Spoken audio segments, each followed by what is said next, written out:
నమస్తే, నేను మీ కుప్ప పద్మిని. ఇన్నాళ్ళు మీ సపోర్ట్ ని నాకు అందిస్తూ, మీ ప్రేమని నాకు అందిస్తున్న ప్రతి ఒక్కరికి కృతజ్ఞతలు. ఇప్పుడు చూడబోతున్న ఈ వీడియో కూడా ఖచ్చితంగా మీకు ఉపయోగపడుతుంది.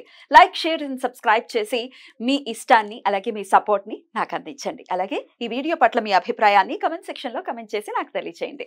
నమస్తే. గురుర్ బ్రహ్మ గురుర్ విష్ణు గురుదేవో మహేశ్వరః గురు సాక్షాత్ పరం బ్రహ్మ తస్మై శ్రీ గురవే నమః. వ్యాసాయ విష్ణురూపాయ వ్యాసరూపాయ విష్ణవే నమో వై బ్రహ్మనిధయే వాసిష్ఠాయ నమో నమః.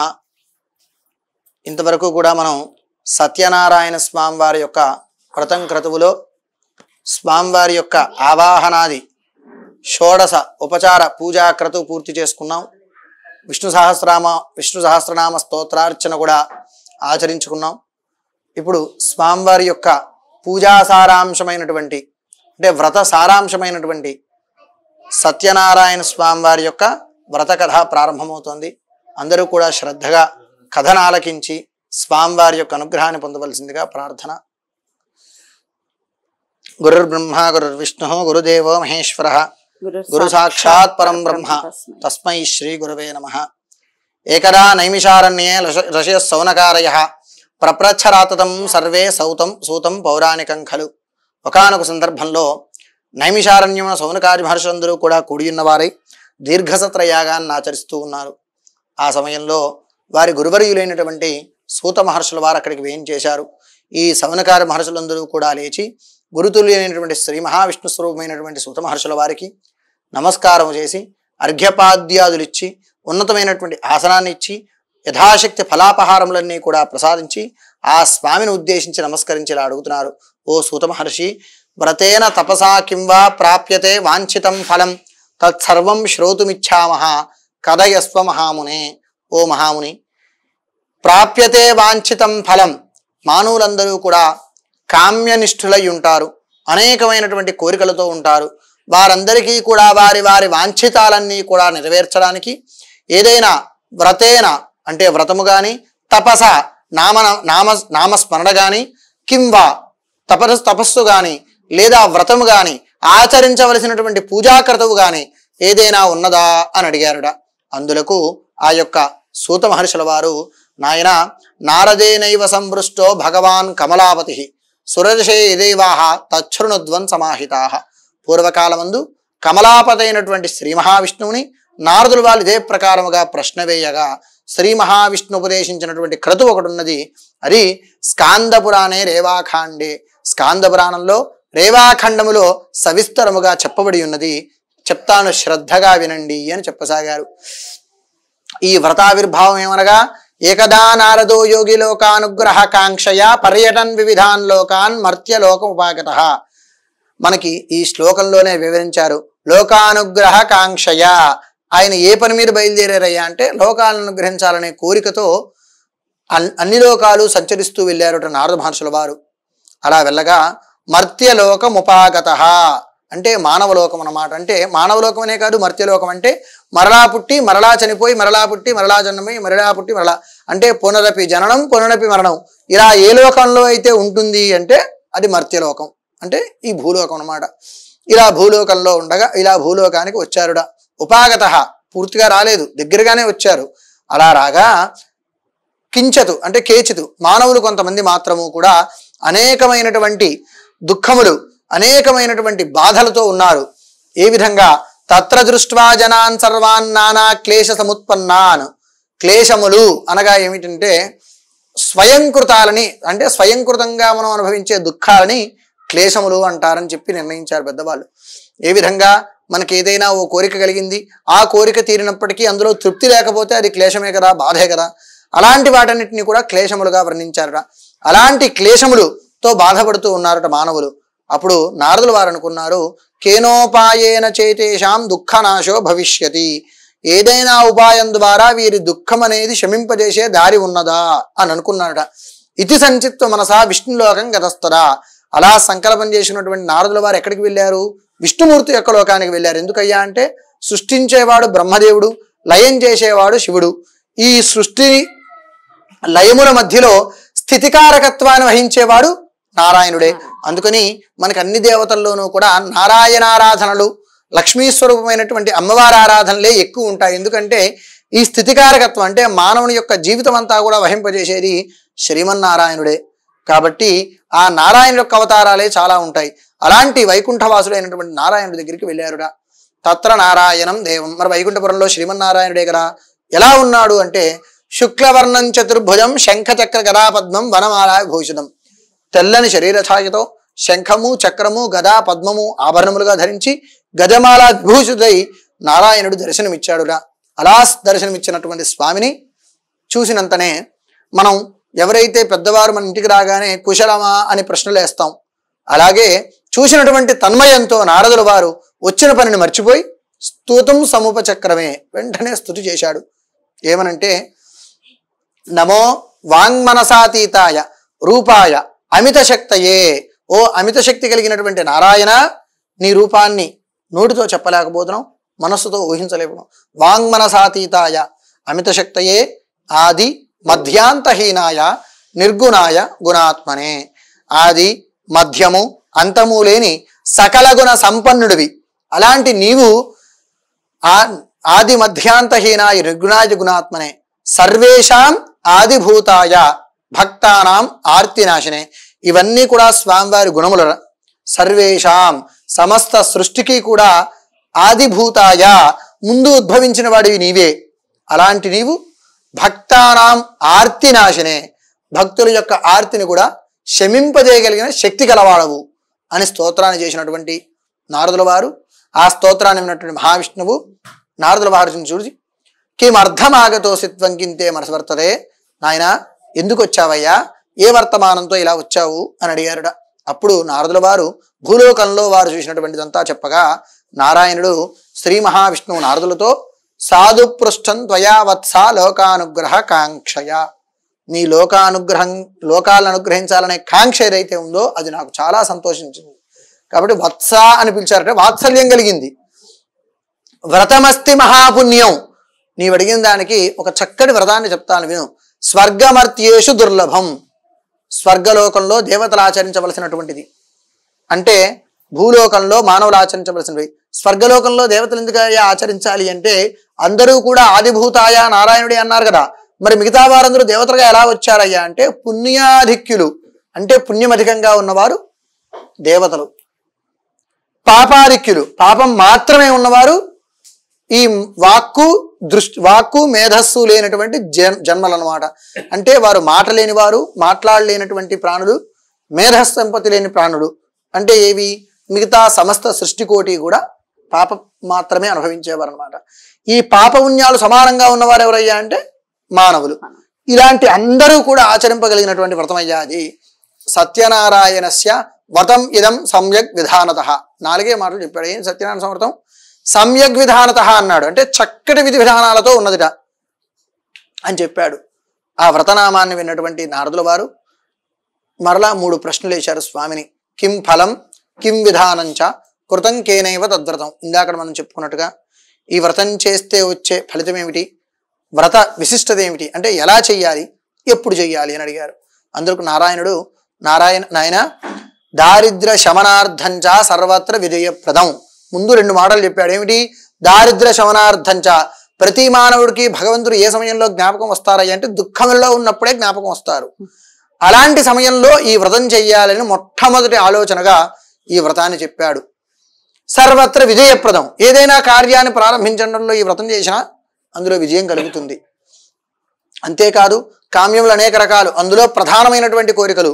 విద్యార్థి లభతే విద్యాం, ధనార్థి లభతే ధనం, పుత్రార్థి లభతే పుత్రాన్, మోక్షార్థి లభతే గతిం. మన ప్రయత్నముగా రాని ఈ 4. అంతే కదా. విద్య అనేది ఏ ద్వారా వస్తుంది? మనకి యోగం ఉండాలి, యోగం ఉండి సాధన కలిగితేనే విద్య వస్తుంది. ధనం అనేది ఏ విధంగా ఉండాలి? యోగం ఉండాలి, యోగం ఉండి సాధన ఉండాలి, అప్పుడే ధనం లభిస్తుంది. మరి ఈ యొక్క పుత్ర సంతానము మోక్షము ఇవి 2 కూడా అలా ఉంటాయా? కాదు. మనకి భగవంతుడి యొక్క అనుగ్రహం కావాలి, మోక్షం కలగాలన్నా భగవంతుడి యొక్క అనుగ్రహం కావాలి. వీటికి సాధన ధనములతో ప్రమేయం లేదు. కాబట్టి ఇలాంటి 2 అంటే మనం చేసుకోగలిగినటువంటి మన ప్రయత్నం ద్వారా పొందే 2, కేవల భగవానుగ్రహం ద్వారా కలిగే 2, ఈ 4టిని కూడా ఆ స్వామి వారి యొక్క వ్రతం కలగజేస్తుంది అని చెప్పాడుట. అలా చెప్పగా కిం ఫలం అన్నావు కదా, ఫలితం చెప్పాను. కిం విధానంచ, విధానం ఏమిటి అది కూడా చెప్తాను విను. ఆదో గణపతిని పూజ్య, ముందు గణపతిని ఆరాధన చేయాలి.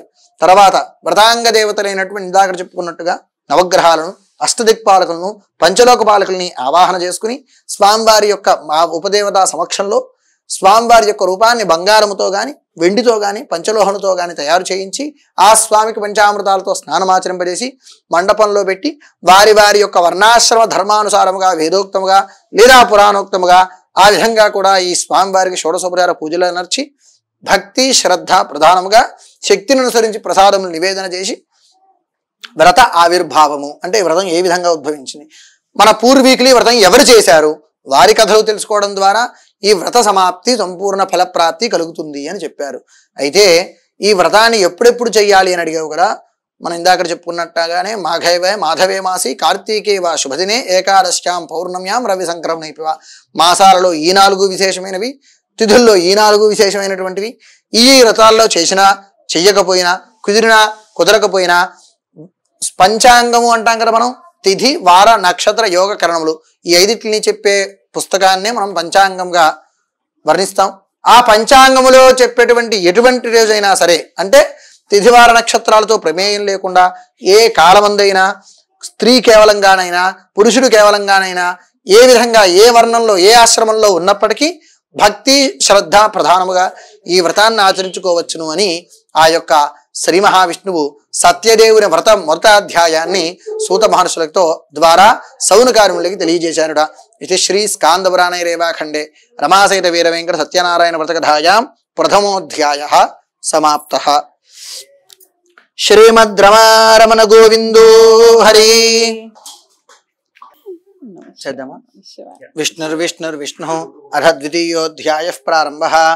అయితే సోను మహర్షుల వారు చెప్తున్నారట, నాయనలారా ఈ వ్రతాన్ని కలియుగంలో మొదటగా ఎవరు ఆచరించారో వారి కథతో ఈ వృత్తాంతములు మొదలు పెడదాము అని చెప్పసాగారు. ఒకానొక సందర్భంలో కాశీపట్టణమున వేదవిధుడు అనే సద్బ్రాహ్మణుడు ఉండేవాడు. అతడు నిత్య నైమిత్తిక కర్మలాచరిస్తూ ధర్మాచరణతో జీవనం గడిపేవాడు. అయినప్పటికీ తన పూర్వజన్మకృత పాపం వలన ఐశ్వర్యము సౌభాగ్యము లభించక అనేకమైనటువంటి దుఃఖములు అనుభవిస్తూ ఉన్నాడు. తన కుటుంబాన్ని పోషణకు కూడా క్లిష్టమై ధర్మాచరణ కలిగినవాడు కాబట్టి భిక్షాచరణ మాత్రమే చేస్తూ, అంటే ఎటువంటి అకృత్యాలు చేయక భిక్షాచరణ ధర్మ సాధన ప్రధానముగా అలా కుటుంబ పోషణ చేస్తూ ఉన్నాడు. అలాంటి ఒక సందర్భంలో తన కుమార్తెకి వివాహం చేయాలి, అందుకు అనేకమైనటువంటి ధనం వ్యయములు ఉన్నాయి కాబట్టి ఆ ధన ప్రాప్తి కొరకు, అంటే ధనం కలగడం కొరకు తన దుఃఖాన్నంతా కూడా సాక్షాత్ భగవత్స్వరూపుడు శ్రీమన్నారాయణుడికే తన ఆర్తినంతా కూడా విన్నవించుకోవాలని విష్ణువాలయానికి వెళ్ళి నారాయణుడు నమస్కారం చేసుకున్నట్ట. అలా శ్రీమన్నారాయణుడు భక్త సులభుడు. వెంటనే తాను కూడా ఓ ముసలి బ్రాహ్మణ వేషధారి అయి, నాయనా విప్రోత్తమ, నీ పూర్వజన్మలో నీవు చేసుకున్నటువంటి పాపాన్ని విధంగా దారిద్ర్యం అనుభవిస్తూ ఉన్నావయ్యా, నీకు ఐశ్వర్యం కలగాలంటే తత్సమానమైనటువంటి పుణ్య ఫలితం కావాలి. అట్టి పుణ్యప్రదమైనటువంటిది ఈ కలియుగంలో సత్యవ్రతము అని ఆ స్కాంద పురాణంలో రేవాఖండంలో చెప్పబడింది. నాయన ఆ వ్రతాన్ని చూసి ఆచరించు అని అనుగ్రహించాడుట. ఎప్పుడైతే ఆ వ్రతనామాన్ని విన్నాడో వెంటనే ఆ యొక్క వేద విధుడు మనస్సు అంతా తేలికబడిందిట. వెంటనే ఎలాగైనా తన భార్యకి చెప్పి పత్నీ సమేతుడై ఈ వ్రతం చేయాలనే సంకల్పించుకున్నవాడై అలా ఆ యొక్క వేద విధుడు తన ఇంటికి వెళ్ళాడు. వెళ్ళి స్వామికి నమస్కారం చేసుకుని ఆ స్కాంద పురాణంలో ఉన్నటువంటి వ్రతాన్నంతా కూడా కథలు అన్ని శ్రద్ధగా చదువుకుని ఉన్నాడుట. అందులో చెప్పబడినటువంటి మాఘమాసంలో పౌర్ణమి నాడు ఈ వ్రతం చేయడం విశేషము అని చెప్పారు. కాబట్టి రాబోయే మాఘ పౌర్ణమి నాడు ఎలాగైనా ఈ వ్రతం చెయ్యాలి అనే సంకల్పం కలిగినటువంటి ఆ వేదవిధుడు స్వామికి నమస్కారం చేసుకుని వ్రతాన్ని చేస్తాను అని సంకల్పించుకున్నాడు. ఎప్పుడైతే వ్రతం చేస్తానన్నాడో ఆడాడే తను దీక్ష వహించాడు ఆ వ్రతం చేయడానికి. అలా కాలం గడుస్తూ ఉంది. మాఘ పౌర్ణమి రాగానే స్వామికి నమస్కారం చేసుకుని ఈనాడు భిక్షాచరణ ద్వారా వచ్చినటువంటి ద్రవ్యముతో నేను భక్తిగా నీ వ్రతం చేస్తాను స్వామి అని సంకల్పించుకున్నవాడై అలా భిక్షాచరణకు వెళ్ళాడుట. వెళ్ళినటువంటి బ్రాహ్మణుడికి నారాయణుడు అనుగ్రహంతో విశేషమైనటువంటి ధనం లభించింది. ఆ ధనాన్నంతా తెచ్చి సత్యనారాయణ వ్రతానికి కావలసినటువంటి పూజా సంభారములన్నీ శ్రద్ధగా ఏర్పాటు చేసుకుని తన భార్యతో కూడి నిశాముఖంగా, అంటే మనం చేసుకున్నట్టుగానే రాత్రి ప్రారంభ కాలంలో భక్తి శ్రద్ధలతో వ్రతం చేసుకున్నాడుట ఆ వేదవిధుడు. ఆ వ్రతాన్ని ఎప్పుడైతే ఆచరించాడో భగవంతుడి యొక్క అనుగ్రహం కలిగింది. అనతి కాలంలోనే ఈ వేద విధుని యొక్క పాండిత్యమంతా కూడా ఆ రాజ్యాన్ని పరిపాలిస్తున్న మహారాజు గుర్తించాడురా. ఇలాంటి పండితులు మన రాజ్యంలో ఉండడం మన అదృష్టము. పండిత సత్కారం రాజుకు ఉచితమైనటువంటి నియమము కాబట్టి ఆ బ్రాహ్మణుని సభకి పిలిపించి విశేషమైనటువంటి ధన బహుమతులతో సత్కరించగా ఆ బ్రాహ్మణుని యొక్క కుమార్తె వివాహాన్ని మహావైభవంగా జరిపించారురా. ఇదంతా కూడా నారాయణుడు అనుగ్రహాన్ని గ్రహించినటువంటి ఆ యొక్క బ్రాహ్మణుడు ప్రతి మాసమున సత్యనారాయణ వ్రతం చేస్తూ ఆ రాజపురోహితుడిగా నియమితుడై సకల సౌఖ్యములు, సకల సంపదలు, సకలైశ్వర్యములు కూడా నారాయణుడి ద్వారా పొందినవాడయ్యాడని సూత మహర్షుల వారు స్కాంద పురాణాంతర్గతమైనటువంటి 2వ అధ్యాయంలో ఈ వృత్తాంతాన్ని చెప్పాడురా. అలా చెప్పగా ఆ యొక్క సౌనకాది మహర్షులందరూ కూడా గురుతుల్యుల్ని, మహానుభావ, పురుషోత్తమ ఇలాంటి అనేకానేక తార్కాణాలు కథలుగా ఉన్నాయని మేము విన్నాము. మరి ఎవరైనా సరే ఈ బ్రాహ్మణుడి ద్వారా ఈ వ్రతం చేశారా అడిగారు కదా, సర్వజనోద్ధరణకి అని. మరి బ్రాహ్మణుడు మాత్రమే వ్రతం చేశాడంటే సరిపోతుందా? బ్రాహ్మణ, క్షత్రియ, వైశ్య చాతుర్వర్ణముల వారు ఈ వ్రతం చేయవచ్చునా? ఆ కథలు కూడా తెలియజేయవలసింది అని అడిగారుడా. నాయన వ్రత ఆవిర్భావము, వ్రత ప్రాశస్త్యము గురించి అనేక కథలుగా ఉన్నవి. అందులో ప్రధానమైనటువంటి 5 అధ్యాయాలు మీకు తెలియజేస్తాను. అందులో అంతర్భాగంగానే ఈ వేద విధులు ఒకనాడు సాయంకాలం అంతా వ్రతం చేస్తూ ఉండగా కాష్ఠక్రేతుడు అంటే కట్టెలు విక్రయం చేసుకుని బతికేటువంటి ఒక వ్యాపారి అలా ఉదయం నుండి వ్యాపారార్థమై తిరుగుతూ ఉండగా నిశాముఖం అంటే సాయంత్రం అయినది ఇంటికి వెళుతున్న మార్గంలో దాహార్తి కలిగింది. అంటే కర్మవశాత్తు అంటే కర్మ పరిపక్వత అంటారు. కర్మవశాత్తు ఆ బ్రాహ్మణుడి ఇంటి గృహానికి వచ్చేసరికి దాహార్తి కలిగిందిరా. ఏవో మంత్రములు వినబడుతూ ఉన్నాయి. ఆ బ్రాహ్మణుడి ఇంట్లో ఏదో పూజ జరుగుతోంది. మనం వెళ్ళి తీర్థప్రసాదాలు తీసుకుంటే మనకు కూడా ఆ యొక్క స్వామివారి అనుగ్రహం కలుగుతుందని అలా వెళ్ళాడురా. అయితే ఆ సమయంలో కథ జరుగుతూ ఉంటే కథంతా శ్రద్ధగా విన్నాడురా. అలా వినగా ఆ స్వామివారి పట్ల అనేకమైనటువంటి భక్తి కలిగింది. మనస్సులో అతనికి ఉన్నటువంటి చింతలన్నీ తొలగిపోయాయి. ఇలాంటి మహత్తర వ్రతం తాను కూడా చేసుకోవాలనే కాంక్ష కలిగింది. వెంటనే వేద విధునితో మహానుభావ, విప్రోత్తమ, మీరు చేసినటువంటి క్రతువు మహాభాగ్యముగా ఉన్నది. ఆ స్వామి ఎవరు, ఆ వ్రతం ఏమిటి నాకు కూడా తెలియజేయమని అడగా, నాయనా దీన్ని సత్యనారాయణ వ్రతం అంటారు. ఏకాదశి పౌర్ణములు ఈ వ్రతం చేయడం చాలా విశేషము. మీరు ఈ వ్రతాన్ని చేసుకునవచ్చును. బ్రాహ్మణ, క్షత్రియ, వైశ్య, శూద్ర చాతుర్వర్ణములు వ్రతం చేసుకునవచ్చునని ఆ వ్రత మహిమని చెప్పి రాబోయే ఏకాదశి నాడు ఉపవాసం ఉండి సాయంకాలం మంది వ్రతం చేసుకోనాయన అని అనుగ్రహాన్ని ఇచ్చి పంపివేశాట. తీర్థప్రసాదాలు తీసుకున్నటువంటి కాష్ఠక్రేతుడు ఎలాగైనా ఈ వ్రతం చేయాలనే సంకల్పముతో తన ఇంటికి వెళ్ళి భార్యా పిల్లలకి చెప్పి భక్తిగా ఏకాదశి నాడు ఈ వ్రతం ఆచరించి శుక్లపక్షంలో చంద్రుడు ఏ విధంగా దినదిన ప్రవర్ధమానం అవుతాడో తన వ్యాపారం కూడా రోజు రోజుకి అభివృద్ధి చెంది కావలసినటువంటి సౌఖ్యములన్నీ కూడా స్వామివారి యొక్క అనుగ్రహం ద్వారా పొంది ఈ వ్రత మహాత్మ్యాన్ని పలువురికి తెలియజేసి ప్రపంచింపజేసి స్వామివారి యొక్క అనుగ్రహాన్ని పొందారని సూత మహర్షుల వారు స్కాంద పురాణాంతర్గతమైనటువంటి 2వ అధ్యాయాన్ని పూర్తి చేశారుట. ఇది శ్రీ స్కాంద పురాణే రేవాఖండే రమాసైత వీరవేంకట సత్యనారాయణ వ్రత కథాయాం 2యోధ్యాయః సమాప్తః. శ్రీమద్ రమారమణ గోవిందో హరి.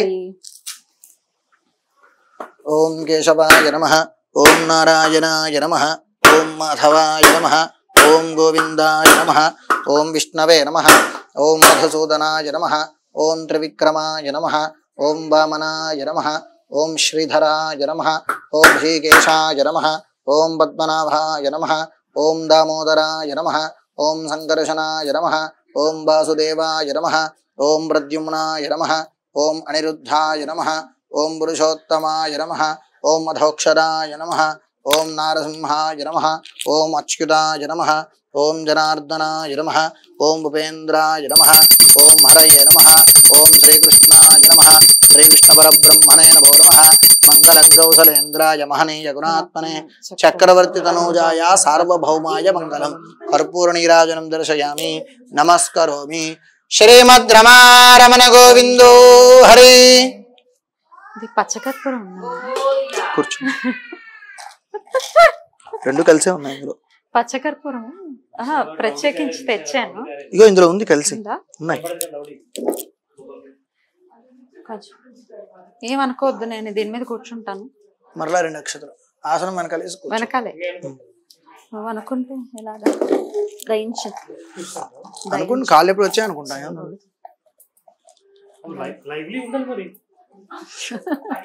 విష్ణు విష్ణు విష్ణు. మరలా అక్షతలు తీసుకోండి. తృతీయోధ్యాయం. వీళ్ళందరూ వెళ్ళిపోయాక తమరు ఉండాల్సింది నాతోటే.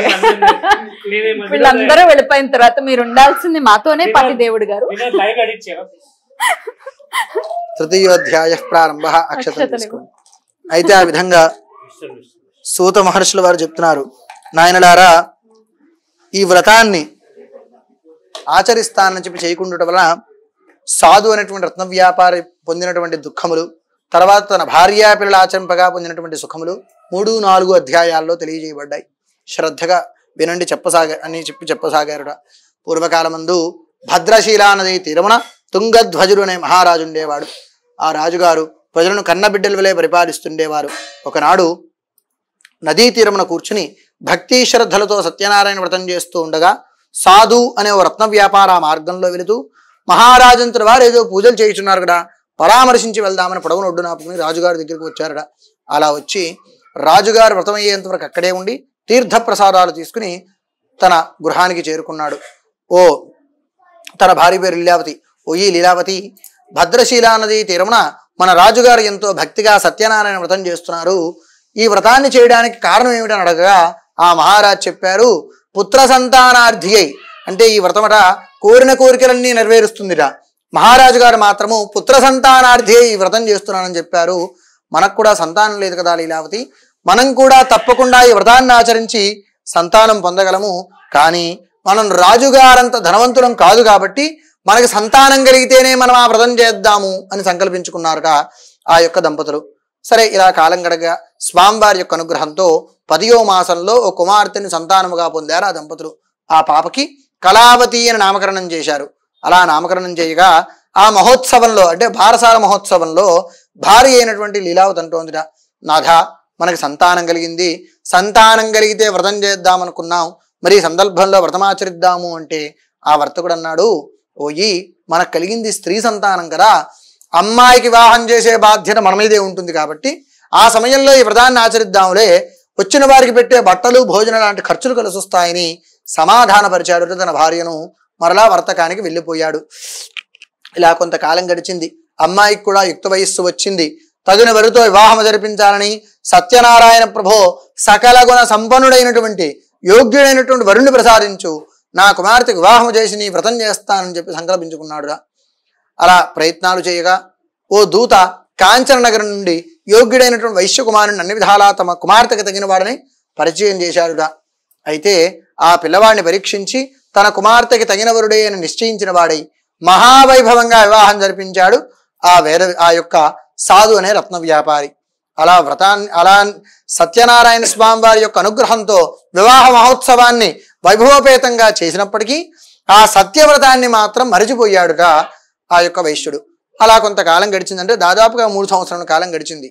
ఒకనాడు ఆ యొక్క రత్న వ్యాపారం అనుకున్నాడుట, మనం ఇలా కూర్చుని తింటే మన ఐశ్వర్యం అంతా తరిగిపోయే ప్రమాదం ఉన్నది, కూతురైనా అల్లుడైనా కొడుకైనా ఈ పిల్లవాడే కదా, మన వ్యాపారాన్ని ఆ పిల్లవాడికి కూడా అలవాటు చేద్దామని అల్లుడిని వెంట పెట్టుకుని చంద్రకేతు మహారాజు పరిపాలిస్తున్న రత్నసావనపురానికి వెళ్ళారుట.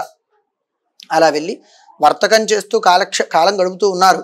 కానీ స్వామివారి పట్ల చేసినటువంటి అసత్యమైనటువంటి సంకల్పం ఏదైతే ఉందో అది పాపముగా సంక్రమించింది. ఏ రూపకంగా?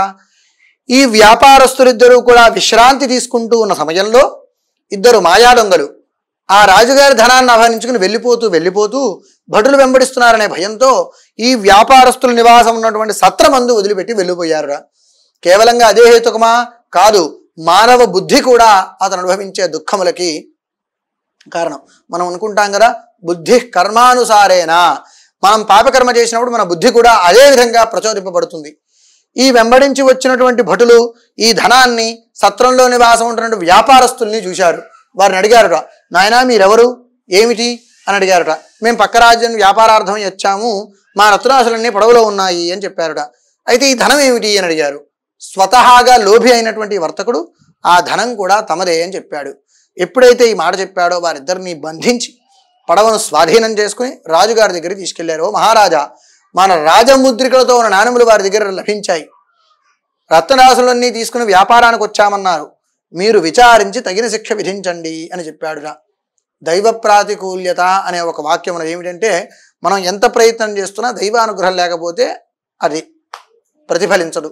ఆ ప్రకారముగా విచారించవలసిన మహారాజు కూడా విచారించలేదు వీరిద్దరిని. మన రాజమిత్రుడితో నానవ వారి దగ్గర లభించాయంటే దొంగలే కావచ్చును, 7 సంవత్సరముల కాలం కారాగారంలో బంధించండి అని ఆజ్ఞాపించారుట. వారిద్దరూ అలా కారాగారగ్రస్తులయ్యారు. అవశ్యమనుభోక్తవ్యం కృతం కర్మ శుభాశుభౌ. ప్రతి ఒక్కరూ కూడా వారు చేసినటువంటి కర్మ ఫలితాన్ని అనుభవించక తప్పదు.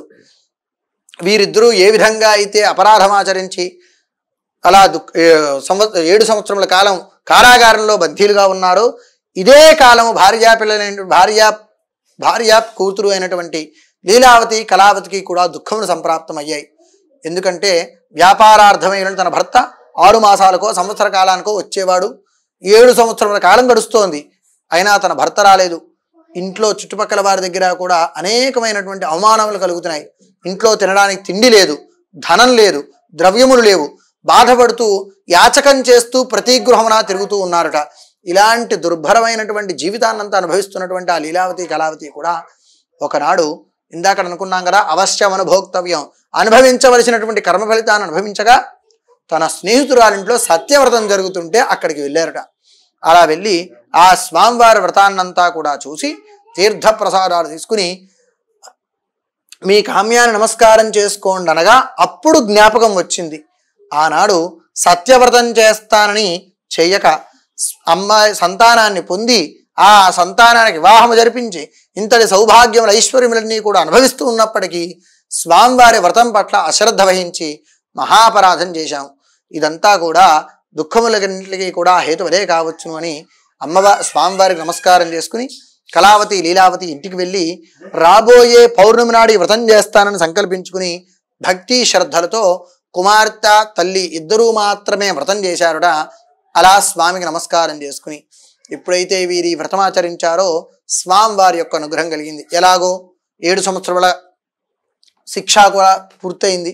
వారిద్దరిని విడిపిద్దామని సభకు పిలవగా అప్పుడు భటులు వచ్చి చెప్పారు, మహారాజా ఆనాడు ధనాన్ని అపహరించిన వీరు కారయ్యా, నిజమైనటువంటి ధనం అపహరించినటువంటి దొంగలిద్దరూ పట్టుబడ్డారు అని చెప్పగా వెంటనే మహారాజు ఎంతో నిశ్చేష్టుడయ్యాట. అంటే ఇన్నాళ్లలో ఎప్పుడూ కూడా నిర్దోషుల్ని శిక్షించి మహాపరాధం చేయలేదు. నిర్దోషుల్ని శిక్షించడం అంటే చాలా మహాపాపము. అలాంటి పాపానికి నేనే హేతువునయ్యానంటే నేనే కారణమయ్యాను, ఏమిటి దీనికి ప్రతిఫలం ఏమిటి అని ఆ యొక్క రాజపురోహితుల్ని మంత్రులతో సంప్రదించగా ఆ యొక్క మంత్రులు చెప్పారు, మహారాజా ఇదంతా కూడా దైవానుగ్రహం అంటే దైవ సంకల్పం కావచ్చును, మీరు భయపడకండి. వ్యాపారార్థం వచ్చినటువంటి ఆ యొక్క వ్యాపారస్తులిద్దరికీ విశేషమైనటువంటి ధనాన్ని ఇవ్వండి. అంటే 7 సంవత్సరముల కాలం వ్యాపారం చేస్తే ఎంత ధనార్జన చేయగలరో అంత ధనం వారికి బహుమతిగా ఇవ్వండి, వారు తృప్తి చెందుతారు. వారు తృప్తి చెందడం ద్వారా మీరు వారి పట్ల చేసినటువంటి దోషం కూడా నివృత్తి కలుగుతుందనేసరికి మహారాజు వారు అపహరించానని నందమోపిన దానికి 10 రెట్లు ధనాన్ని బహుమతిగా ఇచ్చి స్వాధీనం చేసుకున్నటువంటి రత్నరాశులన్నీ మరలా వారికే తిరిగి ఇచ్చి అలా 2 పడవల నిండా రత్నరాశులతో ధనములతో నింపి వారిని సగౌరవంగా నూతన వస్త్రాలు ఇచ్చి సాగనంపారట. అలా సాగనంపగా ఆ యొక్క వ్యాపారస్తులిద్దరూ కూడా ధనాన్ని పొందినటువంటి అంటే ఎన్నో వ్యయప్రయాసాలకు ఓర్చి కష్టపడి సంపాదించే ధనం కన్నా ఇప్పుడు ఇంకా విశేషమైన ధనం కలిగింది కదా, ఆ ధనముతో కించిత్ గర్వం కూడా వచ్చి గర్వముతో సంతోషముగా ఉత్సాహముగా తిరిగి ప్రయాణం ప్రారంభించారని సూత మహర్షుల వారు స్కాంద పురాణాంతర్గతమైనటువంటి 3వ అధ్యాయాన్ని సమాప్తం చేశారుట. ఇది శ్రీ స్కాంద పురాణే రేవాఖండే రమాసైత వీర వెంకట సత్యనారాయణ వ్రతకథాయాం 3యోధ్యాయ సమాప్తః.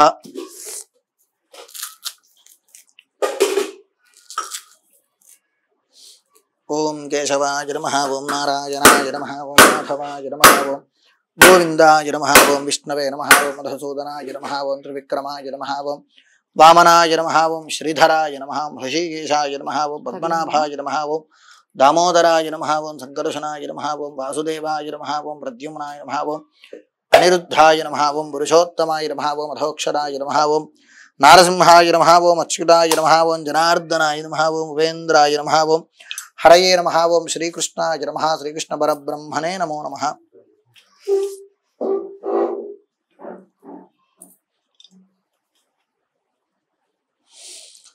మంగళం కౌసలేంద్రాయ మహనీయ గుణాత్మనే చక్రవర్తి తనూజాయ సార్వభౌమాయ మంగళం. రమాసైత సత్యదేవాయ నమః. కర్పూర నీరాజనం దర్శయామి. అనంతరం శుద్ధాచమనం సమర్పయామి. రక్షాం ధారయామి. నమస్కరోమి. శ్రీమద్ రమారమణ గోవిందో హరి. అథ చతుర్థోధ్యాయః ప్రారంభః.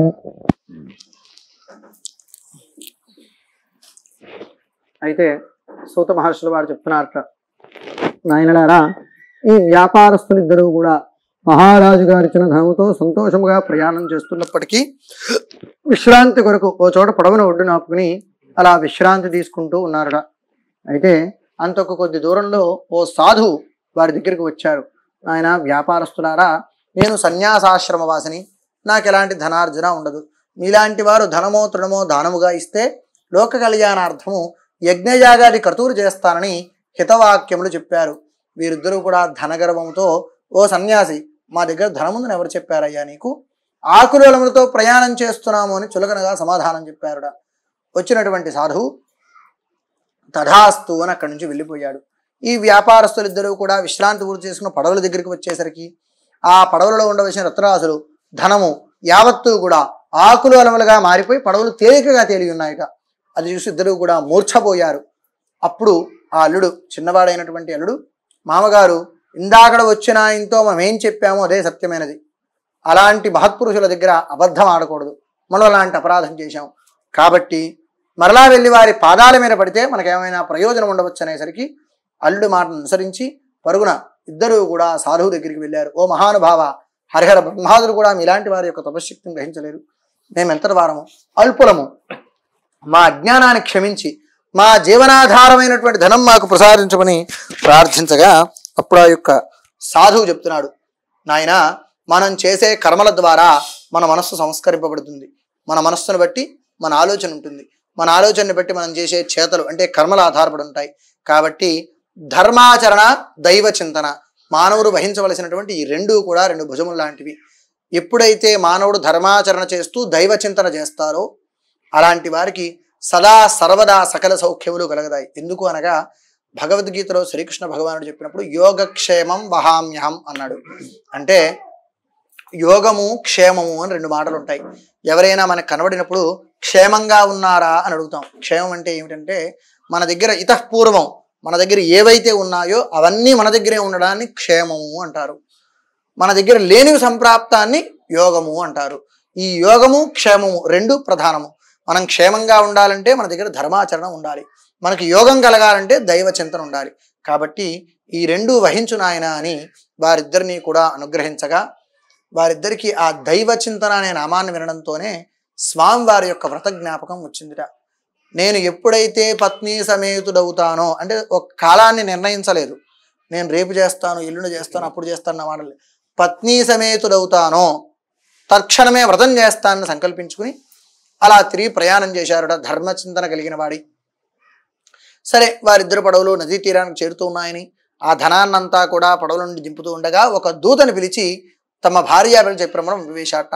ఆ దూత ఇంటికి వెళ్ళగా ఆనాడు పౌర్ణమి తిథి, కళావతి లీలావతి వ్రతం ఆచరిస్తూ ఉంటే ఆ దూత వచ్చి, అమ్మా, మీ యొక్క భర్త అల్లుడు క్షేమంగా తిరిగి వచ్చారు, పడవలు చేరాయి, ఈ వార్తను మీకు చెప్పమన్నారనేసరికి చిన్న వయసు కావడం వలన కుమార్తె కళావతి తన భర్తను చూడాలనే కుతూహలంతో వ్రతం పూర్తిగా చేసుకున్నప్పటికీ వ్రత ఫలితమైనటువంటి తీర్థప్రసాదాలు గ్రహించగా నదీ తీరానికి వచ్చేసిందిరా. అలా రాగా తన భర్తతో సహా రావలసినటువంటి నేవ మాత్రం నదీ తీరానికి చేరలేదుట. అంటే చేరింది, అదొక మాయలా గోచరించలేదు. అప్పుడు తన భర్తకి ఏదైనా ఆపద కలిగి కూడా ధర్మాచరణ దైవచింతనతో సకల సౌఖ్యములు లభించారని సూత మహర్షుల వారు స్కాంద పురాణంతర్గతమైనటువంటి 4వ అధ్యాయాన్ని పూర్తి చేశారుట. ఇది శ్రీ స్కాంద పురాణే రేవాఖండే రమాసహిత వీర వెంకట సత్యనారాయణ వ్రతకథాయాం 4థోధ్యాయ సమాప్తః.